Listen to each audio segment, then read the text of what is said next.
Ну что, сегодня потеплело на 5 градусов. Ночь холодная была, и прям я жутко замерз. К сожалению, в Испании нет отопления в большинстве домов, которые считаются на юге или вот на востоке.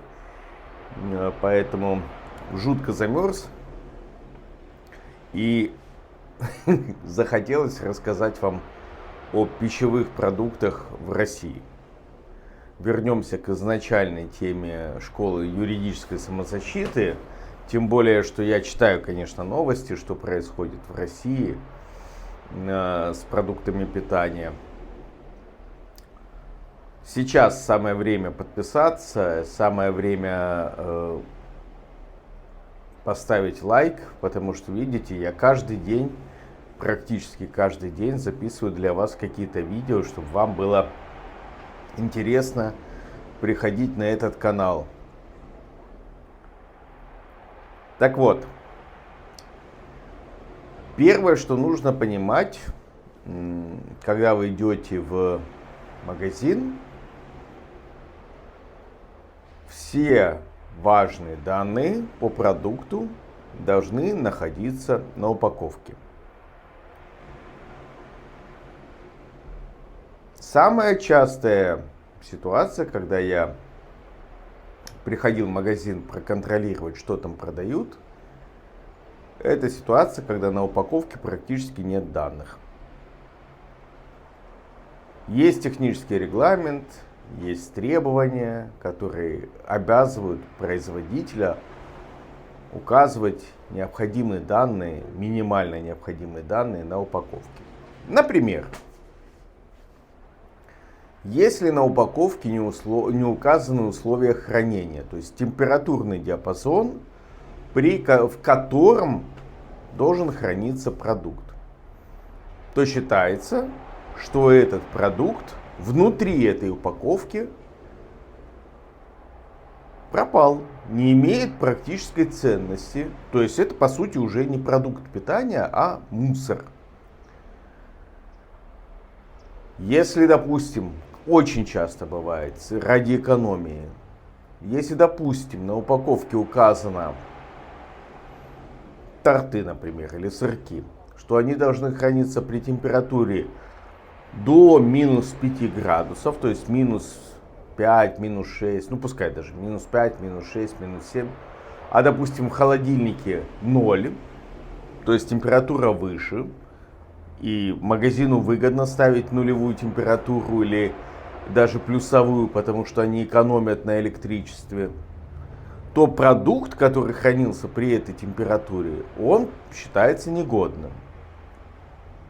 Вы можете в большинстве холодильников, в торговых сетях написано, есть панельки на холодильнике, при какой температуре он хранится.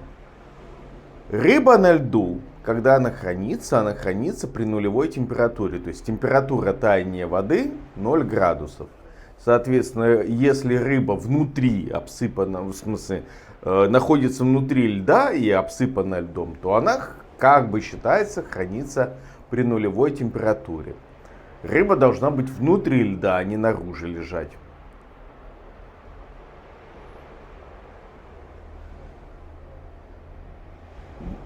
Частое нарушение, и, кстати, очень частое в Испании, прям 100% частое нарушение в Испании, тут это вот сплошь и рядом. Но я не знаю испанских законов настолько, чтобы предъявлять им претензии, но в России это тоже бывает. Продажа консерв в деформированной таре. Почему это запрещено? Потому что когда происходит, допустим, смятие банки, с горошком тем же, или горошек, кукуруза, что-то еще, как правило, среда там кислая, и когда происходит смятие банки, повреждается внутреннее покрытие этой банки. Это, как правило, пластиковый пакет внутри жестяной банки. Если вы не знаете, то и Кока-колу вам продают тоже в пластиковом пакете. То есть внутри вот этих жестяных банок с Кока-колой, со всем остальным, там нет прямого контакта алюминия с продуктом. Там внутри пластиковый пакет, который снаружи в алюминиевой банке. Много-много таких видео можете посмотреть. Ну вот то же самое, что касается горошка. Горошек тоже в пластиковой банке. В пластиковом пакете. Когда банка сминается, жестяная, то этот пакет, как правило, разрывается, потому что он там прилипший. И, соответственно, происходит прямой контакт между товаром, горошком, например, зеленым, и тарой, то есть металлической банкой. Ну, продукт портится. Мятые банки запрещены к продаже в России. 100%, гарантирую вам. Ну, все знают, все, вот буквально все знают, что сроки годности должны быть указаны на упаковке. Причем, надо понимать, что дата производства и дата упаковки — это разные даты, как правило. Ну, то есть, редко когда можно предположить, что молоко было произведено сегодня. Ну, допустим, да, может быть, с молоком это возможно, но с сыром, когда вот любят расфасовывать сыр в пищевую пленку или вакуумную пленку. Вот там пишут дата производства и дата упаковки. Ну, не может она совпадать, потому что сыры, как правило, и вне заводских условий, они не фасуются в пищевую пленку. Сыр выпускается большими головками или там какими-то брикетами, потом нарезается и фасуется в пищевую пленку. Поэтому эти даты должны различаться для вот такой вот магазинной фасовки. Но если это сыр, фасованный на заводе, в вакууме, допустим, то да, теоретически может совпадать. Один день выпустили сыр, и в этот же день его расфасовали по вакуумным упаковкам. Или если вы покупаете головка сыра в парафине. Смотрите на сроки годности. Очень часто спросите любого в Горячем Ключе и в Краснодаре. Я всегда ходил в магазины и на скоропортящиеся продукты считал сроки годности. Часто продают мороженое с просроченными сроками годности. Мало же кто смотрит как на срок годности мороженого, правда ведь? А летом его часто хранят при ненадлежащих температурах, оно перемораживается. Да, кстати, по поводу переморозки. Если вы берете какой-то замороженный продукт, и, допустим, рыбу, филе рыбы, и в упаковке вот в этой пластиковой видно много снега или кусков льда, ну снега, как правило, это означает, что продукт был переморожен. То есть рыба, которая продается замороженной, она, как правило, глазируется льдом, то есть тонкое покрытие поверх рыбы, и в упаковке другого снега или льда не должно быть. Вся вот эта вот заморозка должна быть поверх рыбы. Но если в пакете вы берете там много снега по стенкам пакета, внутри, это означает, что рыба разморозилась, и потом она опять была заморожена. И вот этот снег, он, естественно, замерз уже не на самой рыбе, а по всему объему упаковки. То есть рыбу или другие продукты с большим количеством снега внутри упаковки или льда кусочков не на продукте не покупайте. Это был продукт испорченный, его переморозили заново. Что еще я вам хочу сказать? Ну, самое частое нарушение — это просто отсутствие маркировки. Например, в магазине агрокомплекса очень известный случай в Горячем Ключе Краснодарского края. есть или был магазин агрокомплекса в таком месте, которое называется в горячем ключе Инга. Такой жилой комплекс. И место там было реально проклятое. Вот я туда заехал купить кусок мяса. И смотрю, лежит большие такие куски по 5, по 4, по 5, по 6 килограмм. Прошу дать один кусок, мне дают его, а на этом куске нет вообще никакой маркировки. То есть он как бы мясо в вакууме, но маркировки нет. Вообще нету никакой этикетки. Я понял, что что-то здесь не так, прошу еще другой кусок дать.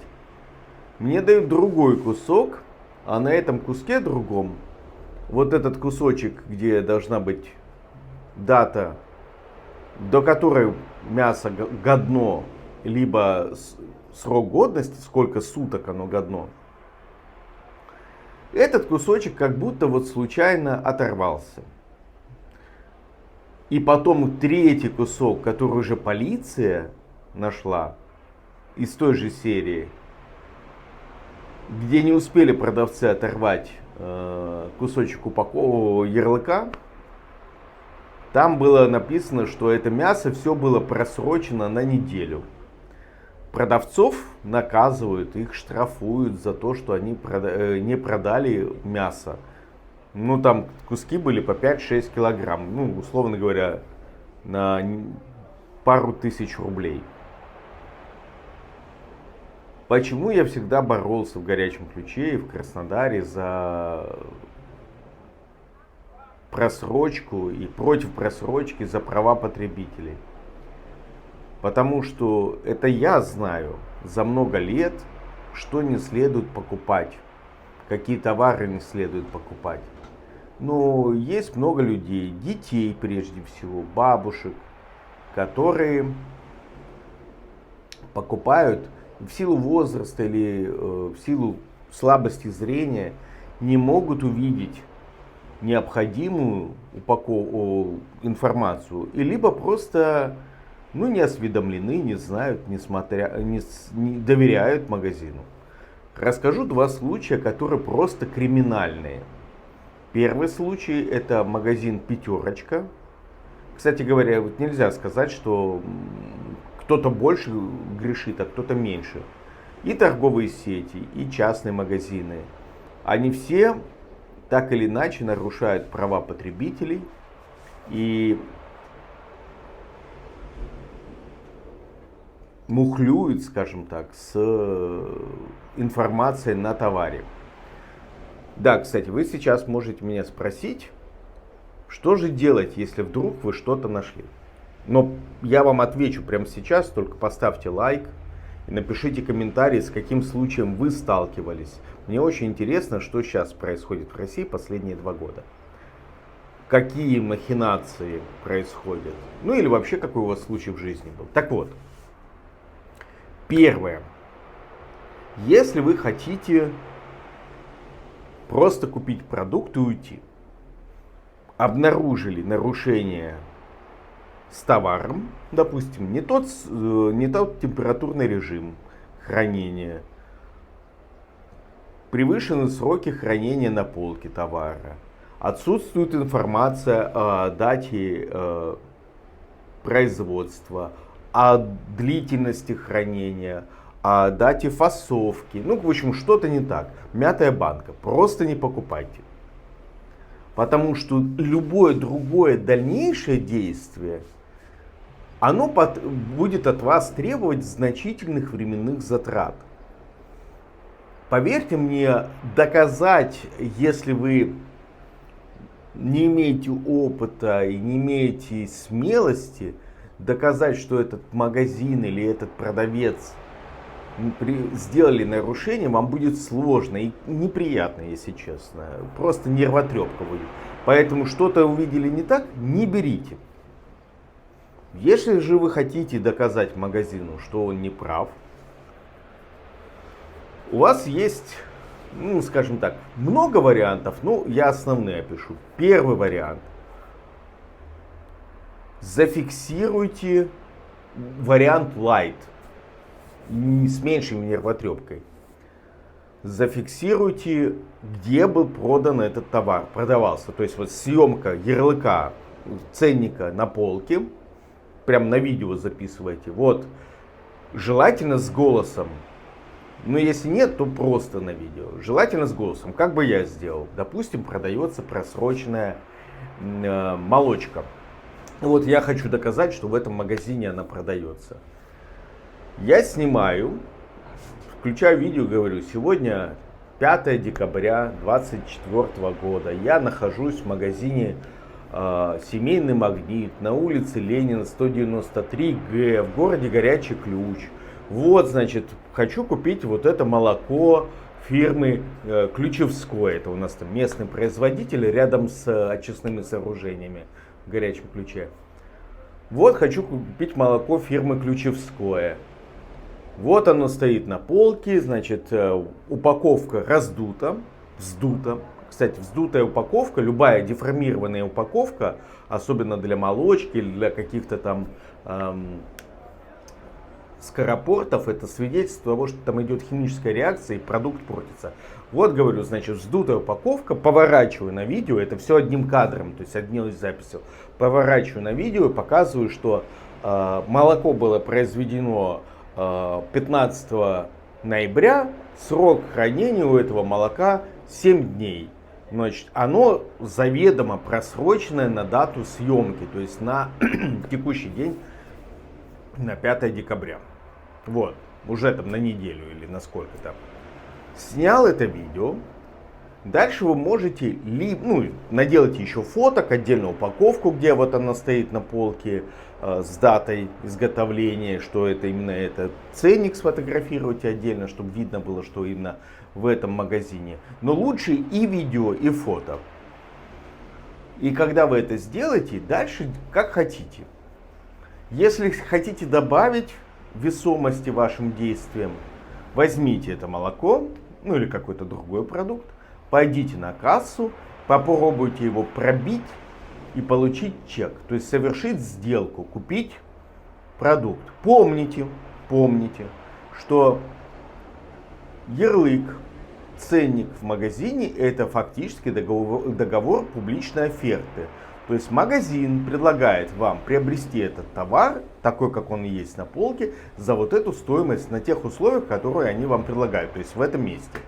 Когда вы оплачиваете, то есть берете вы товар с полки, вы уже этот товар приобрели, но у вас возникает обязанность оплатить этот товар. То есть когда вы с полки берете товар, вы совершаете сделку, это очень важно понимать. Вы совершаете сделку в момент, когда вы взяли товар с полки. Понимаете? То есть вы взяли товар с полки, он ваш. И вы идете на кассу, у вас появляется обязанность завершить сделку, исполнить свои обязательства. Сделка совершена, исполните свои обязательства, у вас возникли обязательства оплатить товар. Вы идете на кассу, оплачиваете. Вот тогда у вас обязательств перед магазином нет, а у магазина обязательства остаются.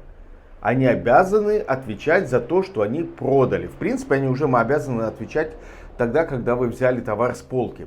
Потому что сделка совершается именно перед полкой. Магазин вам продает на полке, потому что ценник — это договор. Публичный договор для неограниченного круга лиц. Вы берете товар, все, он ваш. В вашей корзине это ваш товар, не магазина. Но у вас есть обязательства в этот момент, если вы его не оплатили, оплатите. Так вот, взяли, допустим, какую-то молочку, идете на кассу, пробиваете, у вас появляется чек. И дальше, я говорю про вариант Light, вы с этим товаром, желательно с этим же товаром, с чеком, едете в ближайшее отделение Роспотребнадзора и пишите заявление. Там-то, приобрел то-то, то-то, вот этот товар, вот этот чек, вот съемка видео, вот фото. Роспотребнадзор оформляет материал, как обычно, как в полиции заявление, как где угодно. И по идее они должны провести проверку внеплановую. Вот тут начинается самое интересное. Начинается то, что могут не провести, могут не привлечь. Ну, короче, как там магазин договорился с конкретными сотрудниками этого Роспотребнадзора. Не надо вам, наверное, рассказывать про коррупцию в России. И вам, наверное, напишут, что как бы информация подтвердилась, магазин вам стоимость этого молока вернет. Не переживайте. Вас пригласят, вам вернут стоимость этого молока. В 99% случаев вам это вернут. Можете не ехать в Роспотребнадзор, можете на сайте Роспотребнадзора оформить заявление в электронном виде, отправить туда фотографии, видео не отправляйте, не поймут, не смогут сработать. Отправляйте туда фотографии, пишите заявление в электронном виде. Скорее всего, Роспотребнадзор вас потом пригласит приехать, привезти вам этот испорченный товар. Ну, можно это делать, собственно говоря, не в тот день, когда вы это все купили. Просто оставьте этот товар у себя в холодильнике, вам в течение, наверное, недели-двух ответят, как будут заняты сотрудники. Это вариант light. Ну, то есть, когда вы в самом магазине не ругаетесь, а всю работу по разбирательству осуществляет Роспотребнадзор. По идее, так должно быть. Ну, если, конечно, Роспотребнадзор не отвечает на ваше заявление в электронном виде, месяц ждете, потом заявление в прокуратуру, что Роспотребнадзор не отвечает. Поверьте мне, прилетит им. Да, но месяц у них есть на то, чтобы вам ответить. Вариант разной степени жестокости, жесткости. Нет, жесткости, не жестокости. Ну, наверное, да, давайте в общем расскажу. Если вы, допустим, нашли какое-то, серьезное нарушение, я не знаю что. Вот, знаю, почему же. Детское питание. Все, что продается до 6 лет детям, если оно испорченное, это уже уголовная ответственность. Вот детское питание, мой случай. Несколько раз я находил просроченное детское питание в товарных количествах. Не одну упаковку, не две, а десятки упаковок просроченного детского питания от 0 лет.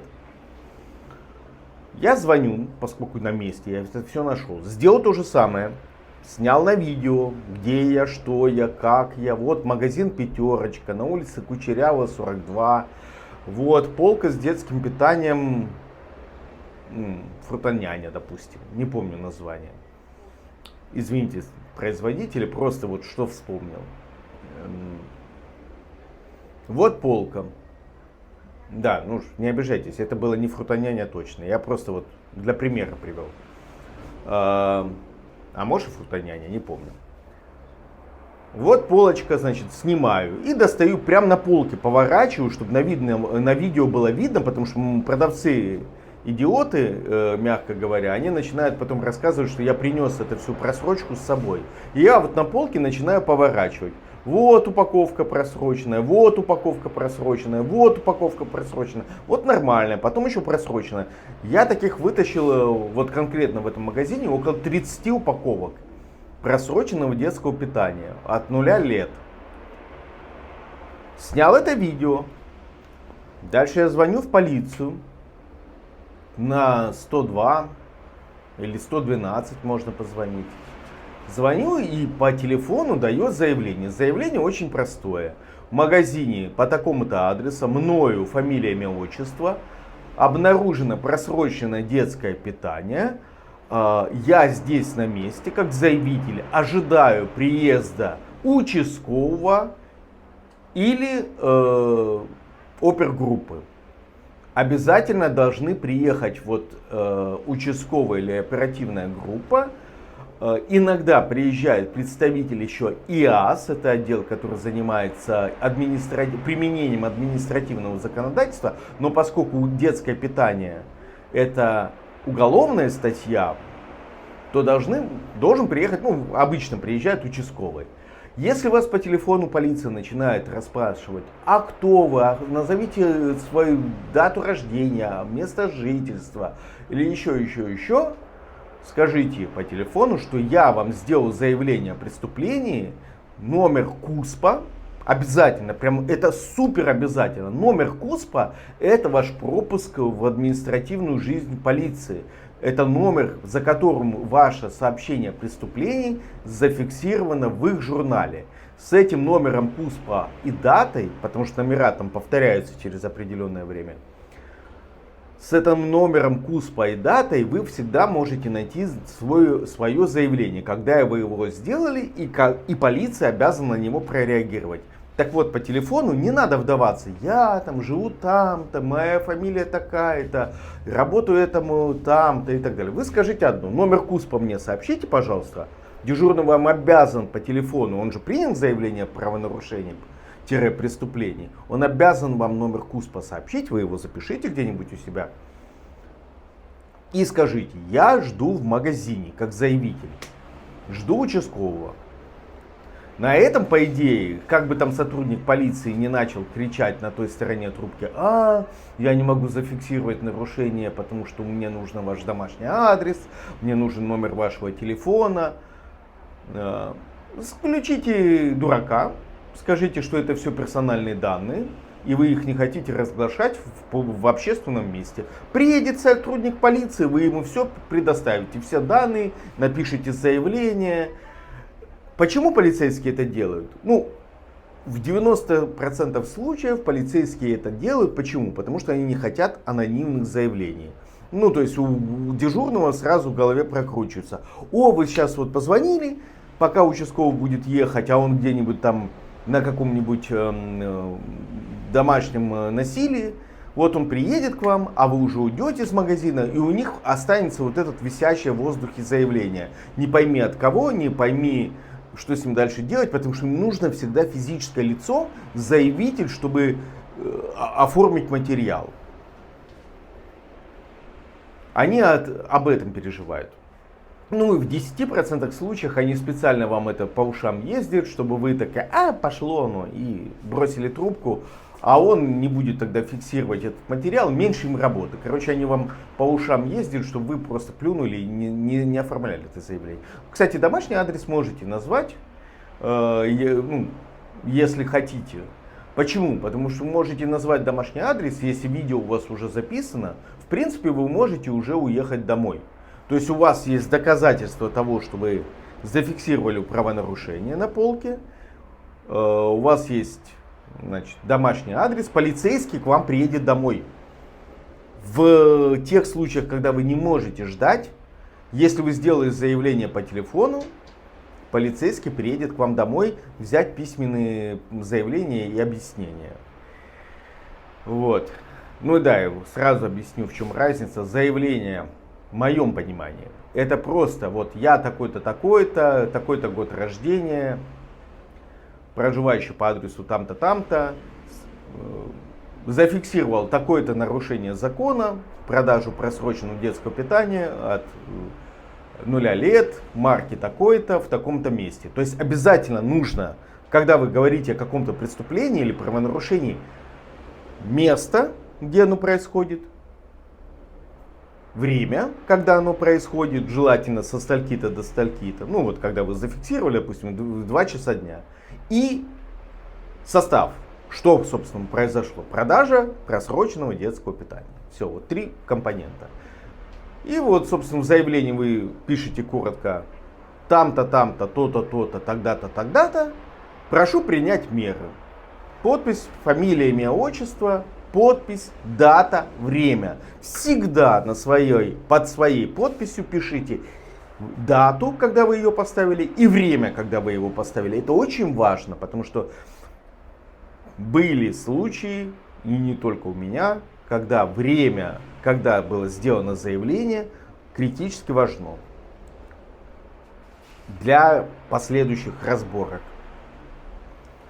А в объяснении вы пишете уже подробно, что я с целью покушать пришел в магазин «Пятерочка», случайно на полке обнаружил такое-то количество упаковок детского питания, такой-то марки, в общем, подробно расписываете все. По сути, там есть некое дублирование между заявлением и объяснением, но объяснение вы в развернутом виде объясняете, что происходит. А в заявлении вы заявляете, что вот есть преступление, просите принять меры. Вы заявите. Так вот, если мы говорим про жесткий вариант, вы остаетесь в магазине, зафиксировали на видео это все правонарушение, позвонили в дежурную часть, сообщили о правонарушении, у вас на руках номер КУСПа, и вы ждете участкового. В большинстве случаев они приезжают. Ждать вам может понадобиться несколько часов. Ну, обычно полчаса, минут 40, но может быть и несколько часов. Участковые очень заняты всегда, поэтому рассчитывайте, что придется долго ждать. Но если вы хотите именно доказать ситуацию, что вот продают просроченное детское питание, ну, запаситесь временем до часа. В большинстве случаев до часа приезжают. Вот. В зависимости от города, конечно, от района, от места. Если вам скучно в то время, когда вы ждете участкового, сделайте следующий шаг. Возьмите несколько упаковок этого просроченного детского питания, пойдите на кассу и вместе с другим товаром, если вам что-то надо было там купить, пробейте этот товар. То есть закончите оформление сделки, оплатите свои обязательства и выйдите за кассовую зону. Все, и ждите участкового. Он приедет. Дальше, что должен делать участковый? Нет, давайте по жесткачу. Если по жесткачу, вас могут прессовать охранники, говорить вам, что вы не имеете права оставаться в магазине, там, допустим, с просрочкой. Вам могут не продать просроченный товар. Это не имеет значения уже по большому счету, потому что вы зафиксировали. Факт продажи вы зафиксировали. Еще раз подчеркиваю для тех, кто только что включился, продажа это не тогда, когда вы на кассе пробиваете, а тогда, когда вы берете с полки. Вы совершаете сделку. Ценник вам предлагает ее совершить в этом месте, на вот этих условиях, вы смотрите, говорите, окей, я готов взять в этом месте, не в этом месте, не на складе магазина, не в Краснодаре, не в Москве, а вот в этом месте, на полке в этом магазине, товар хранится при этих условиях, я его готов, в таком виде, я готов его взять себе. Вот вы его берете, и тут же у вас возникает обязанность оплатить его. То есть магазин вам предлагает его купить, вы его покупаете, берете себе в руку, и на кассе вы завершаете, как бы закрываете свои обязательства, платите по этой сделке. Если вам не продадут на кассе, успокойтесь, все хорошо, все прекрасно, вы ничего противозаконного не совершили.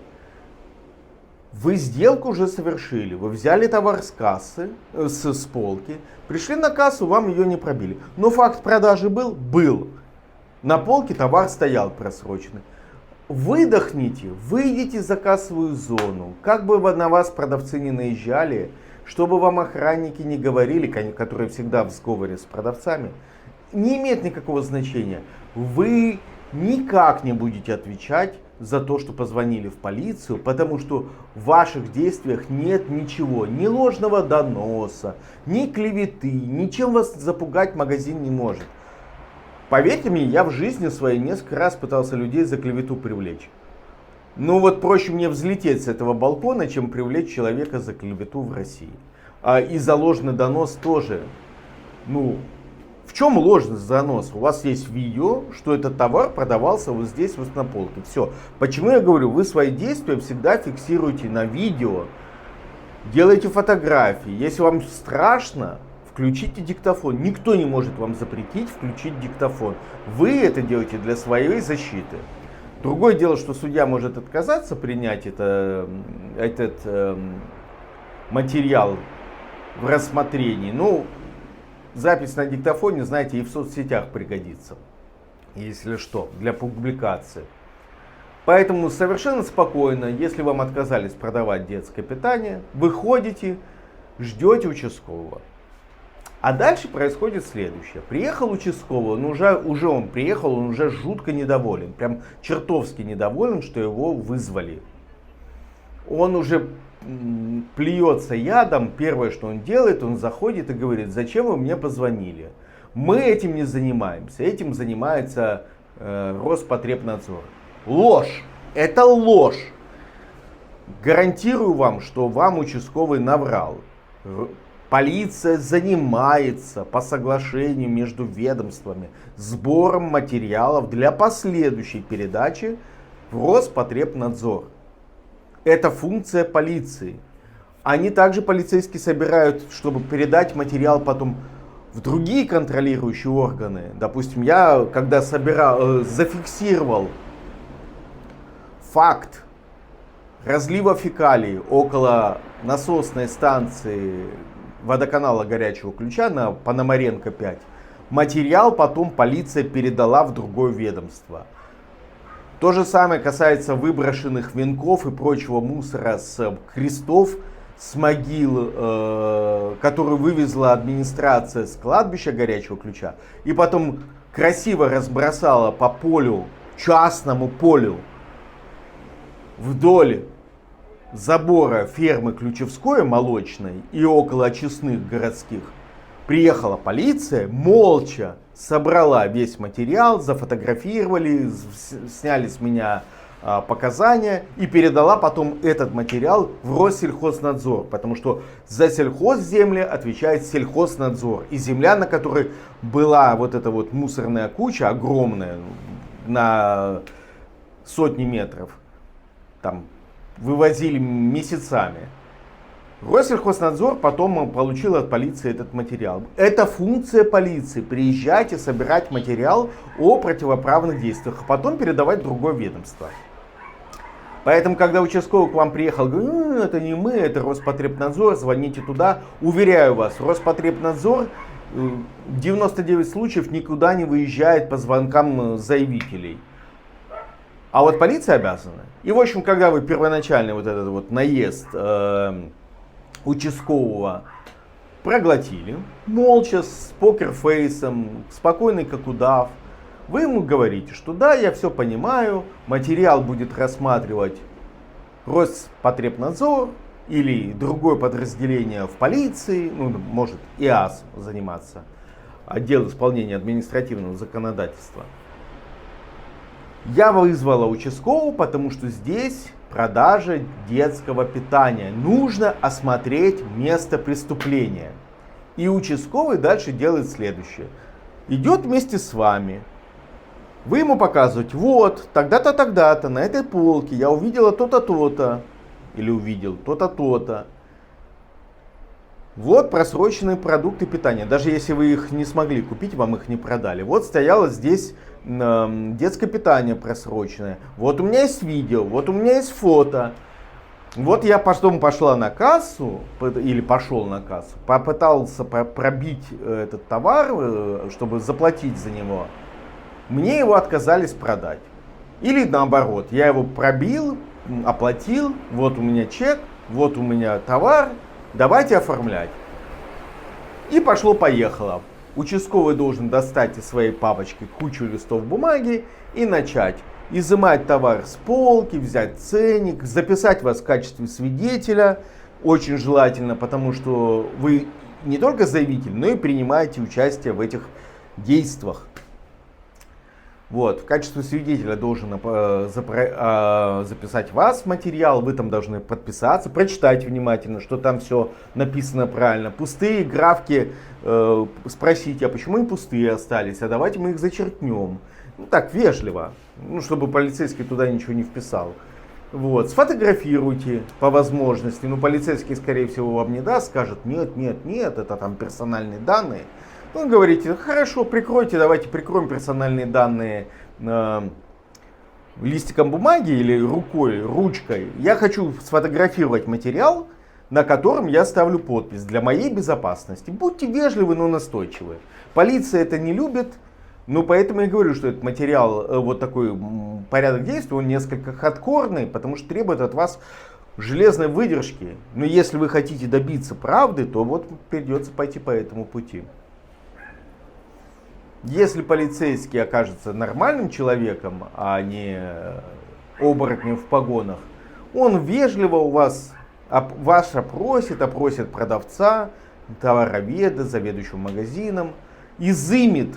Это очень важно. Он должен либо изъять этот просроченный товар себе для последующей передачи в Роспотребнадзор, либо он должен этот товар собрать в отдельный пакет, перевязать его и опечатать печатью. Я прям видел, как это делали в магазине «Светофор» в Горячем Ключе на Объездной.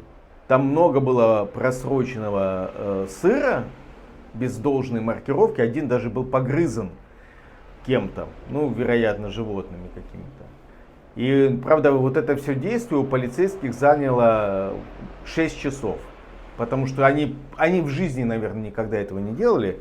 Но я их заставил это сделать. Там прям товарное количество этого сыра было с десяток упаковок. Ну, разных марок.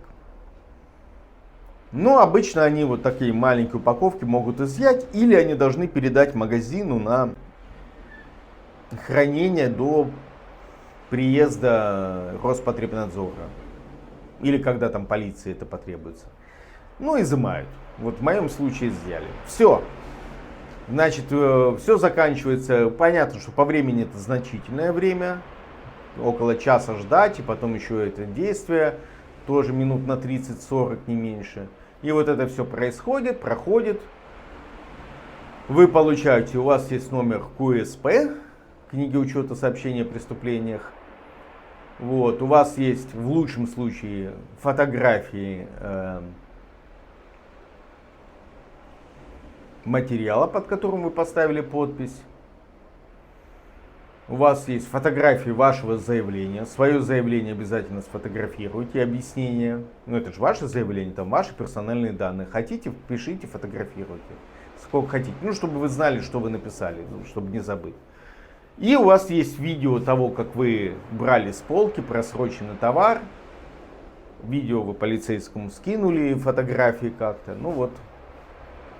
На этом все закончится. Вы параллельно услышите, как вам сотрудник магазина будет говорить, что вы всю эту просрочку с собой принесли, специально разложили, что это все не так, что они этого не делали. Все они знают прекрасно. И не знаю ни одного случая, чтобы продавец не был осведомлен о том, что он продает просрок. Все они прекрасно знают, просто они не хотят. Во-первых, они подчиняются указаниям своего начальства, а во-вторых, им же начальство говорит, вот вы не продали мясо там на 10 тысяч рублей, вот с вашей зарплаты скидывайтесь все продавцы и выкупайте его. Вот они отрывают случайно как бы упаковку, ярлыки с упаковки. Так, вы этого не видите, а я вот сейчас смотрю вниз, и там девушки раздеваются и фотографируются на пляже, очень красиво. Да, ну, я вам тут рассказываю это все, поэтому поставьте мне лайки, вот, и подпишитесь. Красота. Хотя солнышко спряталось, уже похолодало так. Ладно, будем закругляться. Так, про то, как жаловаться, я вам рассказал, куда жаловаться рассказал. Да, для недетского питания, ну, например, если вы обнаружили, что большое количество сыра расфасовано в магазине. И, допустим, на упаковке, на вот этих ярлычках написано сыр голландский или сыр российский и больше ничего. Ни даты изготовления, ни даты фасовки, ни срока годности хранения, срок годности, срок хранения, ни состава, ни условий хранения. То есть при каком температурном диапазоне оно должно храниться. Ну ничего нет, просто название. Сыр российский, 200 грамм, штрих-код и все. Это уже просрок. Что я понимаю под просроком? Просрок это любой товар, который хранится на полках магазина, продается с нарушением требований к упаковке. То есть если на куске сыра написано только название этого продукта и, допустим, отсутствует дата изготовления, дата упаковки, длительность его хранения или длительность годности, ну, то есть в сутках или от и до в конкретных датах. Условия, при которых температурный диапазон, при котором должен храниться. Для продуктов питания это критически важно. Нельзя сыр хранить при температуре 40 градусов, он пропадет быстрее. Потому что, смотрите, очень простая логика. Срок годности указывается для конкретных условий хранения. То есть сыр должен храниться при температуре, допустим, от 0 до 10 градусов. В течение 7 дней производитель считает, что в этом промежутке продукт имеет товарные качества. То есть он является пищевым продуктом. Если сыр хранится при температуре комнатной, которая считается 20 градусами, то, понятно, он не будет годен в течение этого времени. Потому что температура в 2 раза больше, чем максимальная, ну, в нашем примере, которая допускается производителем. Вот если вы видите, что сыр просто лежит на прилавке, а не в холодильнике, а на упаковке этого сыра написано, что он должен быть до 10 градусов храниться, или вообще нет указаний, при какой температуре он должен храниться, все, это уже не продукт питания, это мусор. Все, что хранится с нарушениями в магазине, вот тоже детское питание. Сыр, молоко, да что угодно, мятая банка с горошком, это уже не еда. Это не продукт питания, это мусор, который подлежит утилизации. Ну вот. По поводу возврата денег. Был у меня случай в том же семейном магните на Ленина 193Г в горячем ключе. Ну, понятно, почему сотрудники там такие наглые, потому что магазин снимает в аренду это помещение у жены горячеключевского олигарха. И, соответственно, они думают, что все их действия будут прикрыты, их крышуют. И отчасти они были правы. Потому что вход в этот магазин, когда там решили, вернее нет, есть закон Краснодарского края, это тоже, кстати, важная вещь. Есть закон, который требует, все, вот видите, весь обман, везде обман, в магазинах питания в России, и вот здесь вот. Девушки пофоткались на пляже, на красивые фотки в Инстаграм, одели свитера и ушли. Ну что такое? Один обман, а потом будут, мы тут здесь, вот в Испании, в Аликанте, на пляже, в красивых купальниках, а на самом деле ходят теперь в свитерах. Никому нельзя верить. Вот. Ну, ветерок, да, и солнышко спряталось. Так вот, по поводу возврата. Очень важная вещь, с которой я столкнулся.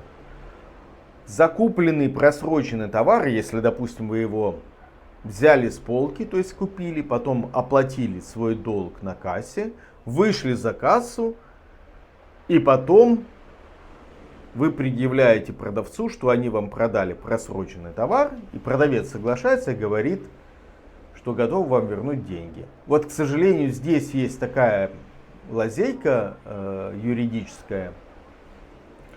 Вернуть деньги вам должны на тот платежный инструмент, которым вы оплачивали. То есть, если вы оплачивали картой, то должны вернуть на карту. Если оплачивали наличными, то должны вернуть наличными. Один нюанс. Магазин мне доказывал, что они должны вернуть на именно ту же самую карту, которую я оплачивал. Вот я платил, допустим, Сбербанком, мне должны вернуть на ту же карту Сбербанка. На самом деле нет. Я писал в Центробанк, узнавал.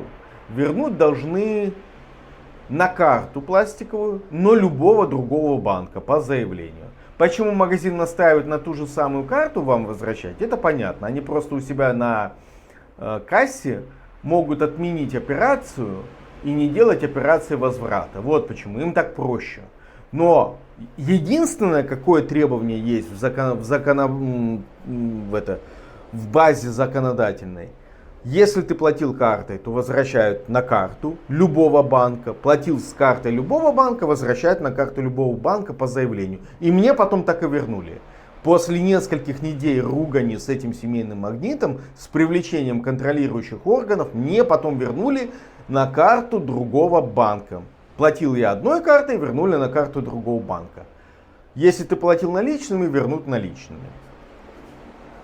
Нельзя заплатить картой, и чтобы вернули наличными. Вот тут в законах четко прописано это.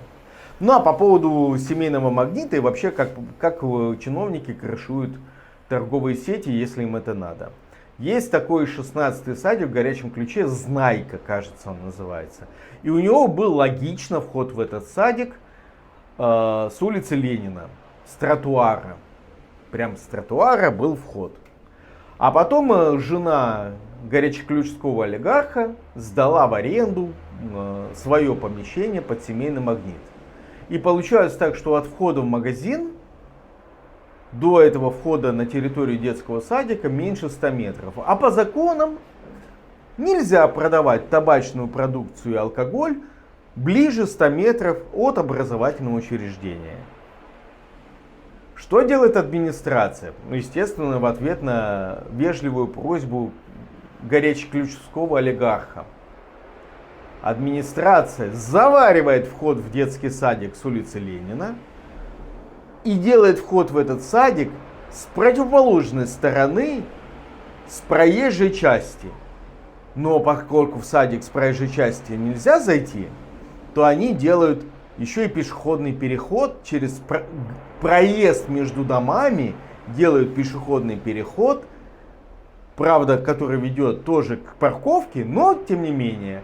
И чтобы детям попадать в этот 16-й садик, им теперь нужно катить коляску с улицы Ленина по дворам и через пешеходный переход, по сути по проезжей части, заезжать в этот садик. Но вот какие законы, да, прекрасно. Если взять вход в семейный магнит на улице Ленина и сделать окружность 100 метров, то даже часть самого здания садика, не только территории перед садиком, но здание садика и, конечно же, территории попадает в этот 100-метровый радиус. Откуда я это знаю? Я написал заявление. Приехали сотрудники контролирующих органов и померили расстояние от входа на территорию садика до входа в семейный магнит. По моему мнению, там меньше 100 метров, там где-то 93 с чем-то. Ну, они сказали, что 100 метров. Вот. Но все равно, я добился того, чтобы там прикрутили нарушение в этом семейном магните. Вот. Дело было принципиально, потому что это единственный семейный магнит в горячем ключе, который вел себя подчеркнуто нагло и нарушал все писанные и неписанные правила. Да, и последнее. Там, кстати, рядом с этим семейным магнитом строят новую школу за администрацией. А по диагонали от этого семейного магнита на улице Черняховского есть еще один магнит рядом с нотариусом. Вот я все смотрю, как же они будут выкручиваться из этой ситуации. Там им нужно соблюсти так, чтобы 100 метров было и от этого магнита, и от того магнита. Если они вход поставят в библиотеке на Пархоменко, кажется, улица называется, но только так они смогут, и то вряд ли они смогут попасть вот в эту 100-метровую зону. В общем, придется им покрутиться и прикинуть, куда этот вход в школу сделать, чтобы и с этим магнитом не пересекаться, и с тем магнитом не пересекаться, потому что оба же магнита продают алкоголь и табачную продукцию. Такая задачка для администрации, посмотрим, как она выкрутится. Да, и последняя, самая интересная ситуация. Продажа развесных конфет. Конфеты развесные, как правило, продаются в России без вот в этих высыпанных коробах или, допустим, в коробках производителя, но с оторванными бортами или, допустим, крышками. У вас обязательно должна быть рядом с каждой коробкой этикетка. Если конфеты высыпали в пластиковый короб магазинный, вот они обязаны, сотрудники магазина, вырезать с коробки этикетку под эти конфеты и вкладывать в этот пластиковый короб. И теперь задайте себе вопрос. Вы сможете среди сотен конфет в этом пластиковом коробе отличить конфеты, которые там лежат, а цена у них приличная, 500, 1000 рублей за килограмм, как дороже, чем мясо. Вы сможете в пластиковом коробе отличить конфеты, которые там лежали полгода, от, допустим, шоколадные, от конфет, которые еще со сроком годности лежат там 3 месяца, допустим? Не сможете. Поэтому общий совет такой. Никогда не покупайте на развес никакие товары в типа конфет, шоколадок, чего-то там еще, мармеладки какие-то. То есть вас всегда обманут.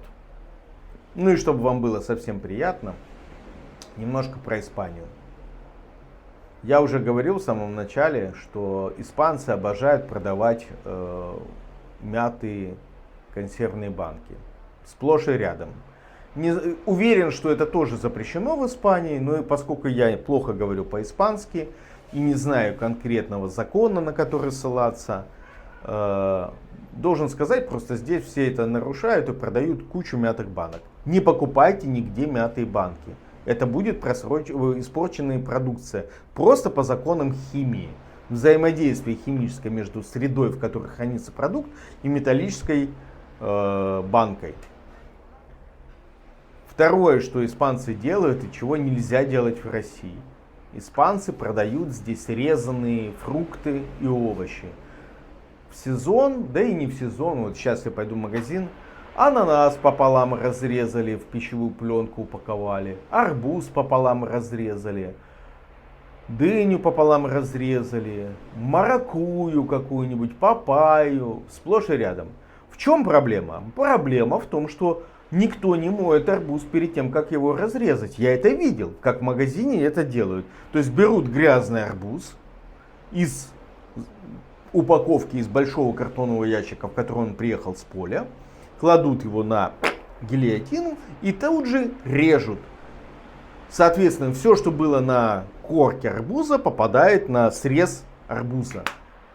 В Испании это делают сплошь и рядом. Это маркетинговый ход, ну, потому что типа арбуз тяжелый, большой, допустим, папайя, она дорогая сама по себе, а тут вот половинку отрезали и продают. Второе, они так сохраняют продукты. Часто продукты гниют на полке. Ну вот, допустим, пол папайи сгнила, а папайя дорогой продукт. Вот они половину отрезали и продают, которая не сгнила. То же самое с ананасом. В России продавать резанные овощи и фрукты запрещено. Прямо. Так же, как запрещено продавать гнилые овощи и фрукты. Но в Испании их сплошь и рядом гнилые продают. К сожалению. Лук гнилой, мандарины, все остальное. Увы. Нету прекрасных, идеальных стран. В общем, резюме. Будьте внимательны, обращайте внимание на упаковку. Теперь вы знаете, как жаловаться. Вариант пожестче, вариант помягче. Жаловаться надо, потому что когда все проходят мимо и не жалуются, продавцы понимают, что они могут действовать безнаказанно. Я наверняка много чего упустил, забыл, поэтому еще раз призываю вас, напишите в комментариях ваши случаи, напишите, что я упустил. И я постараюсь вспомнить, были ли у меня такие случаи, и если у меня их не было, прокомментирую ваш случай. С защитой прав потребителей я занимался в горячем ключе с 2017 года. Куча народа меня не любит в горячем ключе до сих пор за то, что я продавцов в магазинах привлекал к ответственности. Их штрафовали, никого еще не посадили, но штрафовали и многих. И тем самым я защищал ваши права. Все, пока. Жду комментарий, подписку и расшарьте это видео, поделитесь с друзьями. Пока-пока.